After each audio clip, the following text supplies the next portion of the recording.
What kind of month is November going to be for Bitcoin? In this video, I'm going to do a lower time frame analysis on Bitcoin, which I don't often do on this channel because I really do value the higher time frames. Sometimes we want to zoom in and see what's going on locally. So we're going to do that tonight. This is crypto simulation theory. I'm the Gaussian snake. Welcome to my channel. If you enjoy this kind of content, be sure to like and subscribe and also join my Telegram group. Link is in the video description. Not financial advice. Let's go ahead and get started. What we have here is a daily Bitcoin on a linear regression channel with plus or minus two standard deviations in either direction. This channel dates back to the bear market lows of 2022. So it's a 2-year-old channel, very a strong fit on the data. I mean, you look, it's just preserved this channel for about 2 years. And we recently tested the bottom of the channel twice, put in a higher low, another higher low. And so the question is, now that we've challenged the previous all-time high, I mean, we came super close within less than $200 of it. What's going to happen next? I know a lot of people are freaking out on Twitter saying, "Oh my God, Bitcoin is dropping so much." I mean, has it really like dropped much? Like maybe about 7%. I know I didn't quite catch the top of that wick. Oh my God, a 7% drop.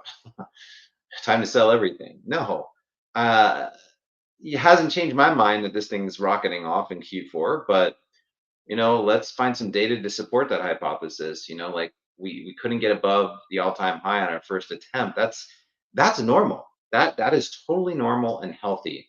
In fact, if we crap around even a little bit more and somehow don't take out the all-time high before the election or even right after the election, it doesn't matter. And building out this kind of base is just healthy for future price development. Now, if we look right now what the Bitcoin risk is at our current prices, we can see that we're at a risk of 44. I mean, we've been stuck in the 30 to 40 risk range for quite a long time. Hitting 100,000 right now isn't even all that impressive in terms of risk. It's like 60 risk. The median line is like around just over 50 risk. So really wouldn't take much to take out the all-time high at this point. I think it was just sort of like a psychological barrier, but totally normal to fail on your first test. And so that's sort of my first look is like, okay, I know what we've hit a pretty harsh rejection here, and things haven't looked so good for the past few days. But so what? Let's look at some other things. Looking at the relative volatility index, which gives you sort of an idea of how volatile Bitcoin is being and to which direction, we haven't really been at the upper range for a while, and this is on the daily time frame. We had a pretty clear bullish divergence happen, in the summer, and we've been finally kind of just chopping around the zero line. And so the question is this going to be just um, another chop? We're going to go back up for a little while. Like how long do you have to chop before you start hitting these higher levels? Like if we let me go put this on auto.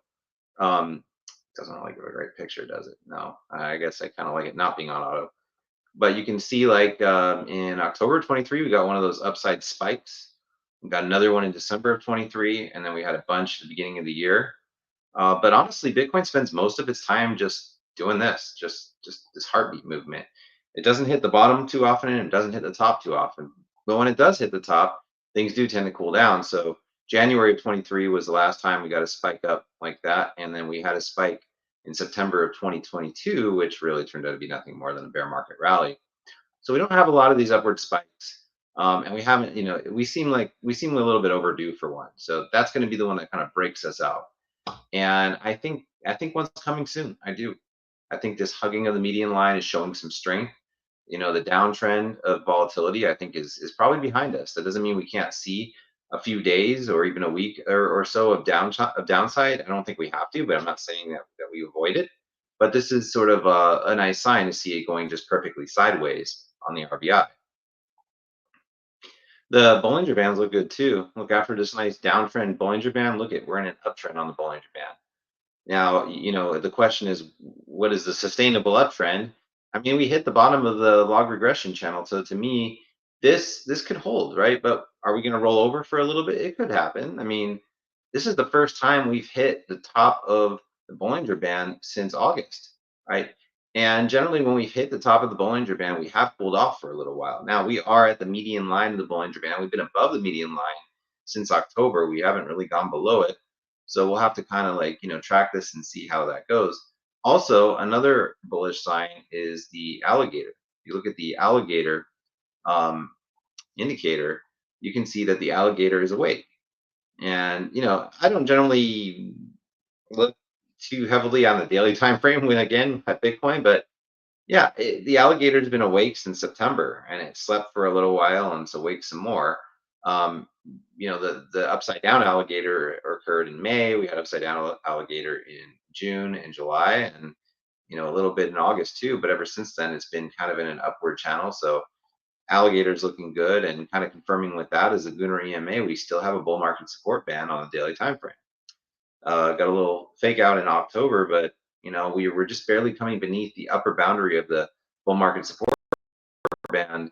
Um, so if as long as this downtrend doesn't get too extended, or we don't get a head and shoulders here, which is a potential concern, we could get a head and shoulders. We could see a bounce potentially. Let's say if we came down to 67.7K, came back up to around 70, got rejected there, we could head and shoulders our way back down. Worst case scenario, I still say is like around 63, 60K, somewhere in there. I think that would hold if we had to come down here a third time, which I don't think is the most likely scenario, to be honest with you. Another indicator that I'd like to look at is the Trix bubble. Trix bubble will give us an idea, kind of even shorter time frame stuff. So let's go pull that thing up. Trix bubble. Look at the Trix bubble. Look how beautiful it is. So this shows you that on the shorter term moving averages, you are pretty much, in an uptrend. In fact, we're in a somewhat of a compression, right? There's like a compression here. And so the question is, which way is this going to break out? Is it going to break up, or is it going to break down? Um, I don't know, but if we should put in, we got above the zero line, which is a huge accomplishment, and this is definitely choppy consolidation. If we should put in another higher low, I think off we go, and we probably break this to the upside. If we get rejected here and come back down, then we may break it to the downside and test some of these levels, right? We've seen these kind of moves before where they build and build and then explode.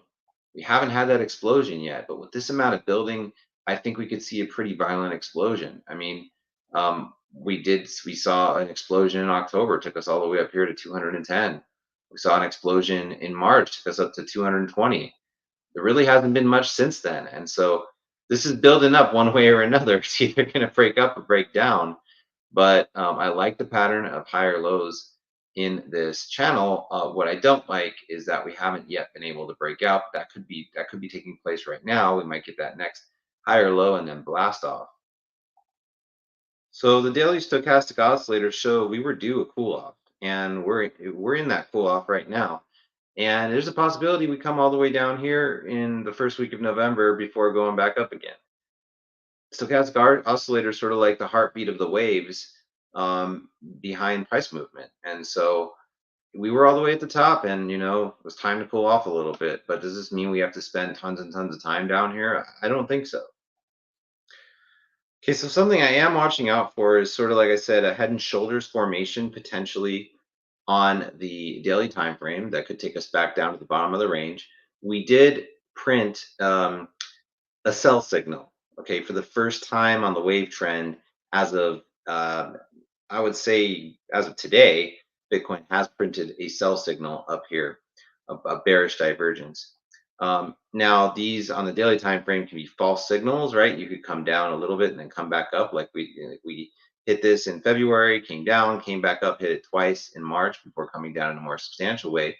You got a nice buy signal in what is this, June 29th, and also um, July 9th. So again, on the daily time frame, this stuff moves pretty quickly, and that took us up pretty nicely. And we started chopping around above this green zone, which we don't hit very often. We hit this in August of 2023, like a year earlier. So we don't go down to those levels very often, right? You can even see here, these are bear market times. We hit it 4 times. So I don't think we're coming back down to the green zone for a little while. If anything, maybe we come down a little bit and then come back up into the red zone again as we head into the end of the year. And yeah, I am I'm watching out for head and shoulders, but let's see what kind of materializes now that we're in November, especially once we get into next week on Monday. Okay, so let's look at some. So we certainly see signs of a cool down. They're there. You have the 10-week, 10-day HMA, which is in purple, starting to roll over, which it's done in the past. It did this on October 20th. It kind of rolled over, death crossed all the way down to the 50. And these things kind of go, they go in waves, right? It does appear like we're in an uptrend, and till proven otherwise. You have the 20, which is kind of also been oscillating around. Looks like it's about to maybe roll over a little bit. That's the 20-day. So price right now is facing resistance at the 40-day, and it may make another trip to the 100-day, and the 100-day is sitting at around 68.1K. So I think we could see further downside to the 100-day, and maybe we might even go down below it a little bit. But if we do, we have the 200-day, which is around, and it's going to be at that time like around 63.4K. And we've held the 200-day for quite some time. We did get below it during our crab trend. So again, these are daily moving averages. They're not as robust as the weekly ones. So it's hard to say with any kind of certainty that we would hold all these moving averages, but we've seen already when these turn down that they can come back up pretty quickly. I did want to pull up one weekly indicator, which is the bear bull power trend, or BBPT is it's called, and you can see that it's been pretty much oscillating around ever since it broke out bullish in January of 2023.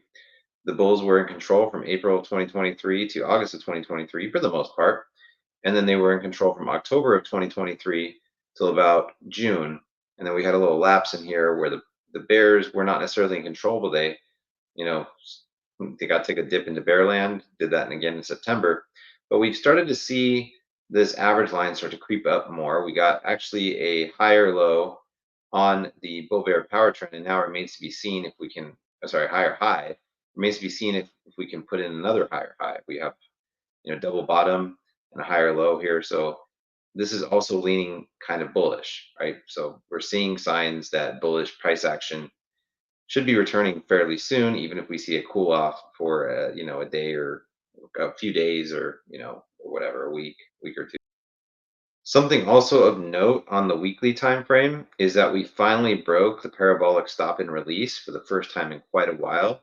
The SAR target was, let's pull out the crosshairs for this.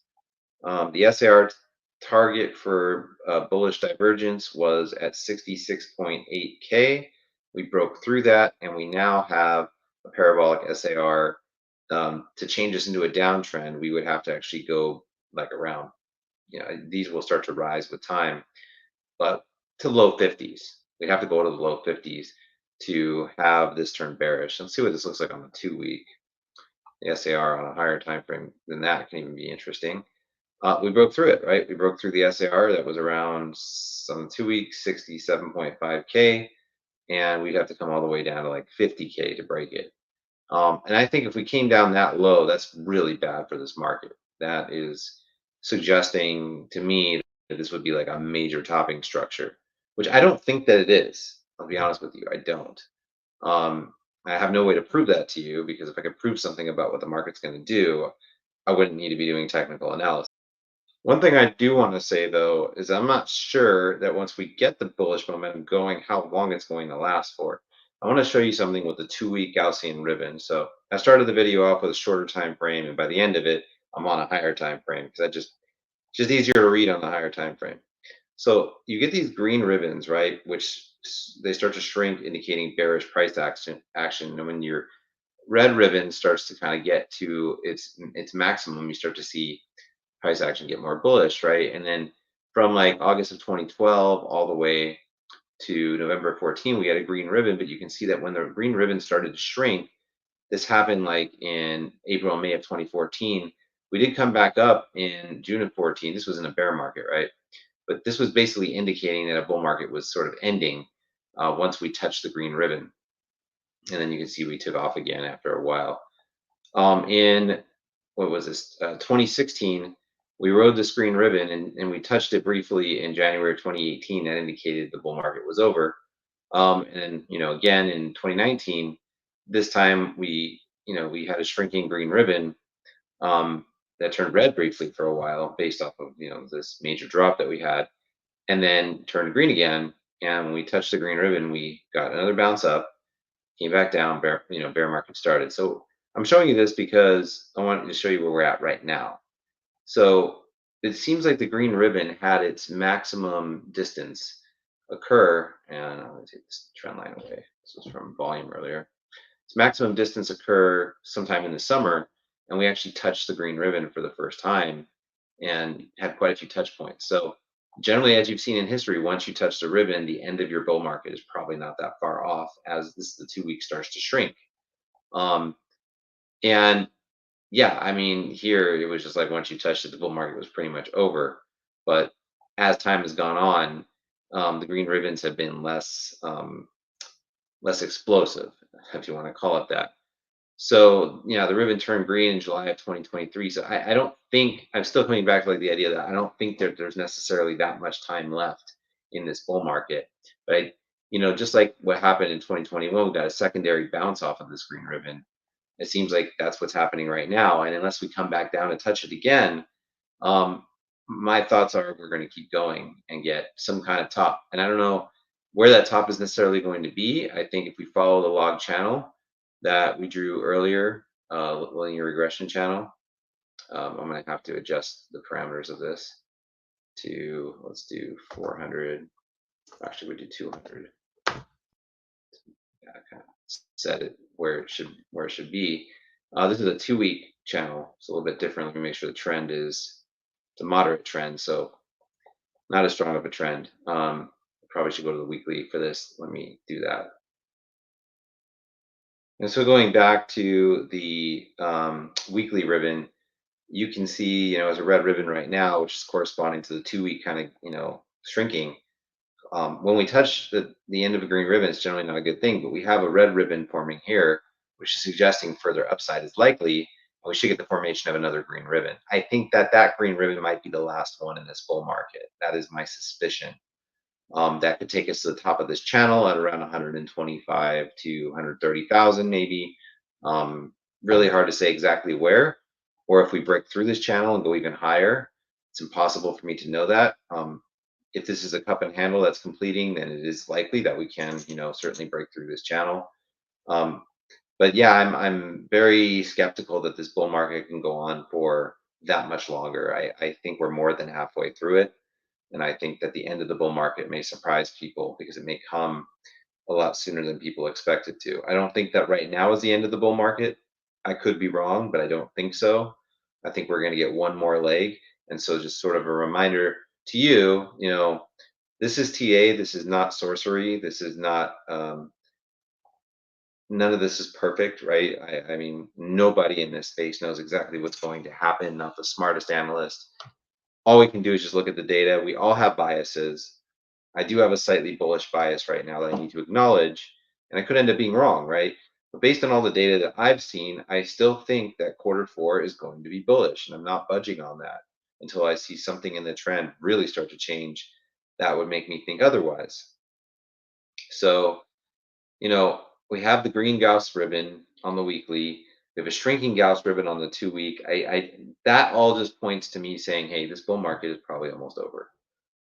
So I would just not take for granted if we get one more explosive move by Bitcoin to over 100K or something like that, and retail starts to pour in and really pile money in, which I think is likely to happen. We go higher than. Then let's take a look at one other thing, if you guys don't mind. I want to look at the pi cycle top indicator. I haven't looked at it in a long time. So let's say that we trigger the pi cycle top. That's kind of what I want to look at. Then what? Then we have to start thinking, is this the top? With everything else that's sort of like coalescing together, I would say, in my opinion, yes, it probably is the cycle top, the major cycle top. Let's go ahead and just briefly go back to the chart and look at the pi cycle top indicator. This is the pi cycle top indicator, and it has triggered pretty much every major top in Bitcoin's history, except for last cycle. But last cycle, it was close enough. All right. It triggered the 2017 cycle. It triggered the 2013 cycle top. It triggered even the first 2013 cycle top. So this pi cycle top has triggered just about every single major top And let's see where we're at right now and where things are going. This is 350 times 2 SMA, and this is, I think, the 100 and something. I have to look at the indicator, 111. So let's draw this out and see kind of where it takes us if we sort of abstract out, this going like that, let's just say, and this kind of comes up. You can almost picture the top getting triggered around quarter 1, right? So like Q1 of 2025, I think, and that also corresponds to potentially getting close to a rate cut floor with the Fed Reserve.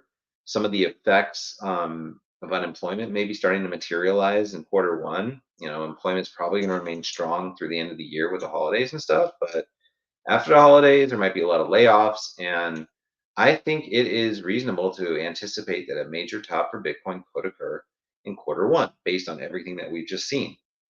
So while we may currently be, experiencing a very like short time frame bear trap, it is reasonable to think that this market cycle could end as early as, early next year. So um, don't take any pumps for granted, man. Like, if the market pumps, don't let it get away from you. Make sure you have profit taking strategies. Make sure you have a plan. And if you like, this market could get away from us very quickly. Retail could enter in droves, drive the Bitcoin price up to an insanely high price, could go to like 150K or something like that. And that could be it. It could be over at that point. And it could surprise everybody how quickly it could happen. Could happen by December of this year. I don't think it will, but it could. It could happen in January. I mean, like, I think we need to be on our toes as Bitcoin sort of decides what its next move is. And I think that move is up, but I think that's probably the last leg up that we're going to get for this cycle. And I'm getting increasingly confident about that as time passes. And I hope I'm wrong because I'd love to see the cycle go deep into 2025. But I'm just not seeing the data to support that at the moment. So short-term bull trap, or I'm sorry, short-term bear trap. Um, Longer term, potentially hitting a major cycle top within the next few months if things play out the way I think they're going to. This is not financial advice. This is just my opinion and my observations based off the data in front of me at this time on November 1st. You must do your own research and come to your own conclusions. Thank you for joining me in the crypto simulation. I am the Gaussian Snake. Please like and subscribe to my channel if you enjoyed this video. Be sure to hit that notification bell so that you're notified of future releases. Join my Telegram group. Link is in the video description below. We have professional traders there. We do daily alerts on things, voice notes, all kinds of analyses. It's all completely free. I'd love to have you there and join about almost 300 other people who are in that group. So thank you so much for joining me, and I hope that we have a fairly non-eventful weekend and that the downside doesn't go too deep, and Bitcoin can get back on track with breaking the all-time high that it set back in March. So see you next time.